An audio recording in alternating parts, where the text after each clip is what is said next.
हम लोग हिस्ट्री का 5 चैप्टर पढ़ रहे थे। क्रांति का राजनीतिक कारण।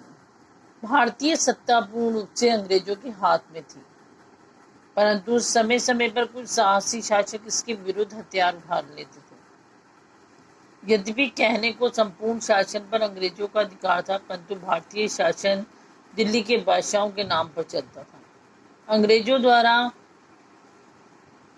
औरंगजेब के अंतिम उत्तराधिकारी बहादुर शाह जफर का नाम राष्ट्रीय मुद्रा से हटाकर महारानी विक्टोरिया के नाम पर भारत में मुद्रा का प्रचलन आरंभ कर दिया गया।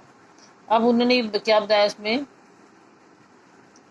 उन्होंने कहा कि भारतीय सत्ता जितनी भी थी वो सारी थी तो अंग्रेजों के हाथ में, परंतु समय समय पर क्या था कि कुछ साहसी शासक जो होते थे वो हथियार उठा लेते थे, कि बहादुरी दिखाने लग जाते थे कि हम इस पर अधिकार करेंगे।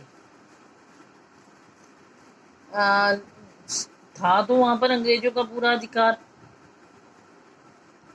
परंतु जो भारतीय शासन में दिल्ली के बादशाह के नाम पर ही चलता था, जो शासन चलता था, ठीक है, दिल्ली का जो बादशाह था उसके नाम पर। और एक जब का अंतिम उत्तराधिकारी बहादुर शाह जफर था, उसकी राष्ट्रीय मुद्रा पर क्या थी, फोटो छपी होती थी। मुद्रा पे होती है ना, किसी भी मुद्रा पे फोटो छपी हुई होती है, तो उस टाइम पे बहादुर शाह जफर की छपी होती थी। लेकिन क्या करा जाता है कि उसकी बहादुर शाह जफर के नाम की राष्ट्रीय मुद्रा को हटाकर किसके नाम पे कर दी, महारानी विक्टोरिया के नाम पर कर दी गई। लॉर्ड डलहौजी की नीति से सभी राज्यों का विलय अंग्रेजी शासन में होना आरंभ हो चुका था। अंग्रेजी शासकों द्वारा सभी निर्णय ब्रिटिश शासन के पक्ष में लिए जाने लगे थे। इस कार्य से ब्रिटिश शासन से लोगों का विश्वास उठने लगा था। डलहौजी ने विभिन्न राजा, नवाबों एवं पेशवाओं की पेंशन एवं अन्य अधिकार पर भी रोक लगा दी थी। अब आपने लॉर्ड डलहौजी की नीति में क्या देखा था कि उसने कह दिया था कि जिसकी कोई संतान नहीं है, ठीक है, वो अपना कोई किसी भी बच्चे को गोद नहीं लेगा, ठीक है, और किसी को ना ही अपने किसी रिश्तेदार को उत्तराधिकारी साबित करेगा, जिसकी और उसका राज्य जो है अपने राज्य में मिला दिया जाएगा। ये उसकी एक चाल थी अपने राज्य में मिलाने की दूसरों के राज्यों को, ठीक है, ऐसे किया था उसने। तो उन्होंने कहा कि ऐसे करने से क्या हो रहा था कि जो लॉर्ड डलहौजी ने नीति अपनाई थी उसकी वजह से हमारे बारे में कुछ भी नहीं सोचेंगे। और धीरे धीरे वो राजा, नवाबों और पेशवाएं जो थे उनकी सबकी पेंशन पर भी रोक लगाया जा रहा था। जो उनको पेंशन मिलती थी वो बंद करता जा रहा था।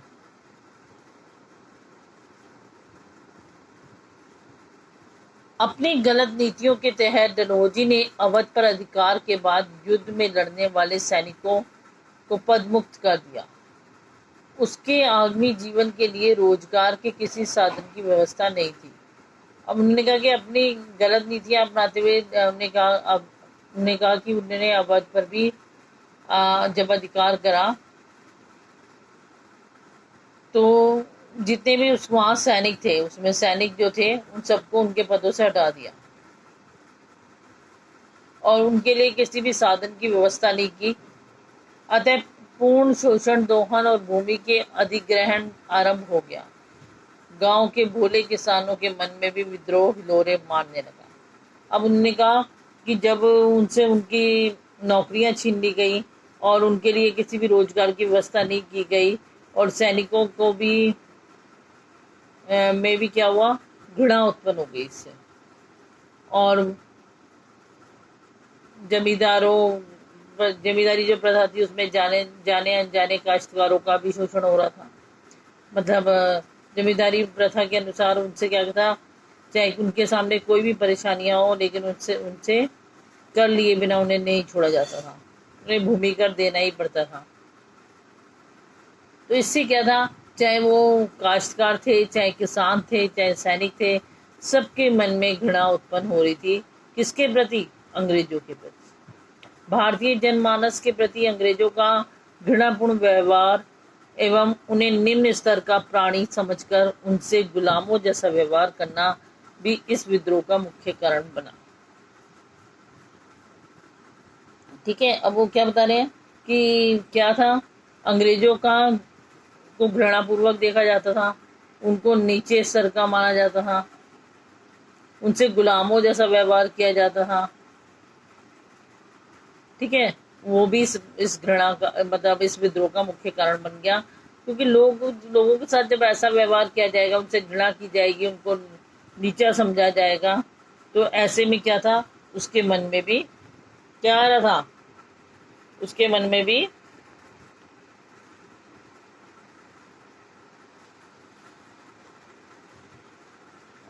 लोगों के मन में भी विद्रोह करने की भावना उत्पन्न होती जा रही थी, उनको शेष समझते हैं।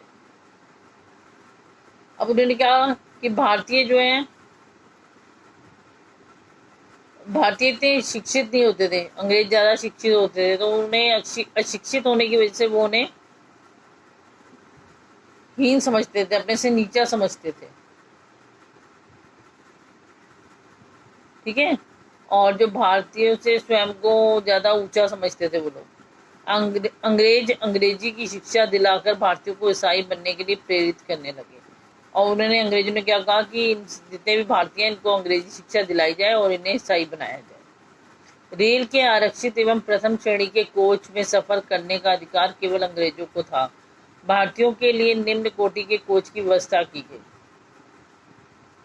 ठीक है, अब उन्होंने कहा कि जब प्रथम श्रेणी का जैसे होता डिब्बा, उसमें सिर्फ अंग्रेजी बैठते थे, उसमें भारतीयों को बैठने का अधिकार नहीं था। प्रथम श्रेणी में सिर्फ अंग्रेजी होंगे और बाकी डिब्बे में भारतीय। ईसाई मिशनरियों ने व्यापक रूप से हिंदू एवं मुस्लिमों का धर्म परिवर्तन करवाया। ये लोग हिंदू एवं मुस्लिम धर्म को बहुत गिरा हुआ और पिछड़ा हुआ मानते थे, और उन्होंने कहा जो ईसाई धर्म के लोग थे, उन्हें हिंदू और मुसलमानों को अपने धर्म को परिवर्तित करने के लिए मजबूर किया, क्योंकि उन्हें हिंदू और मुस्लिम धर्म पसंद ही नहीं था। तो ये रीजन भी थे क्रांति होने के, क्योंकि भारतीयों को लगा कि हमें असभ्य समझा जाता है, भारतीयों को डर था कि उन्हें ईसाई बनाया जा रहा है जबरदस्ती। ठीक है, और उनके साथ बुरा व्यवहार किया जा रहा है, उन्हें वो अंग्रेजों के साथ बैठ भी नहीं पाते। ठीक है, अलग गाड़ी में भी उनके लिए अलग डिब्बा की व्यवस्था है। ये सब चीजों से वो अपने आप को, उनके मन में घृणा उत्पन्न हो रही थी और उन्होंने विद्रोह करने की ठान ली। आज के लिए बेटा इतने, नेक्स्ट क्लास में इससे आगे करेंगे, इसे अच्छी तरह रीड कर लेंगे। थैंक्स।